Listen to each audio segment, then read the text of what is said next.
ಮನೇಲಿ ದೇವ್ರ ಮನೆ ಕ್ಲೀನಾಗಿದ್ರೇ ಒಂದು ನೆಮ್ಮದಿ ಅಂತ ಹೇಳ್ಬೋದು. ಹಾಗೆ ನಾನು ದೇವ್ರ ಮನೆನ ಕ್ಲೀನ್ ಮಾಡ್ಕೊತಾ ಕೆಲವೊಂದು ಆರ್ಗನೈಸರ್ನು ಕೂಡ ತರಿಸಿದ್ದೆ. ದೇವ್ರ ಮನೇಲಿ ಕಬೋರ್ಡ್ಗೆ ಹ್ಯಾಂಡಲ್ ಇರಲಿಲ್ಲ, ಹಾಗಾಗಿ ನಾನು ಈ ರೀತಿ ಸ್ಟಿಕ್ ಮಾಡೋದನ್ನು ತರಿಸಿ ಸೆಟ್ ಮಾಡಿಕೊಂಡೆ. ಜೊತೆಗೆ ನಾನು ಪಾರ್ಟಿಷನ್ ಇರೋವಂಥ ಬಾಕ್ಸ್ನ ತರಿಸಿ ದೇವ್ರ ಮನೇಲಿರೋವಂಥ ಕುಂಕುಮ ಆಗಿರ್ಬೋದು, ಅರಿಶಿನ ಆಗಿರ್ಬೋದು, ಬತ್ತಿ ಎಲ್ಲನೂ ಕೂಡ ಇದರಲ್ಲೇ ಫಿಲ್ ಮಾಡ್ಕೊತಾ ನಾನು ಸೆಟ್ ಮಾಡಿ ಇಟ್ಕೊಂಡೆ.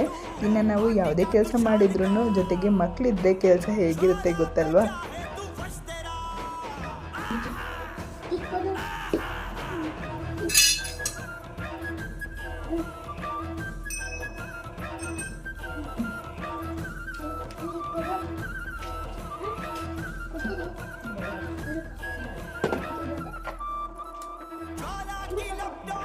ಇನ್ನು ನನ್ನ ಮಗನ ಜೊತೆ ಮಾತಾಡ್ಕೊತಾ ನನ್ನ ದೇವ್ರ ಮನೆ ಕೂಡ ಕ್ಲೀನ್ ಮಾಡಿ ಆಯಿತು. ಹಾಗೆ ಈ ಜಾವತ್ ಪೌಡ್ರು ಅನ್ನೋದು ನಿಮಗೆಲ್ಲ ಈಗ ತಿಳಿದಿರುತ್ತೆ. ಇನ್ನು ನಾನು ಯಾವ ರೀತಿ ಹ್ಯಾಂಡಲ್ ಸೆಟ್ ಮಾಡಿದ್ದೀನಿ ಅಂತ ನೀವೀಗ ನೋಡ್ಬೋದು.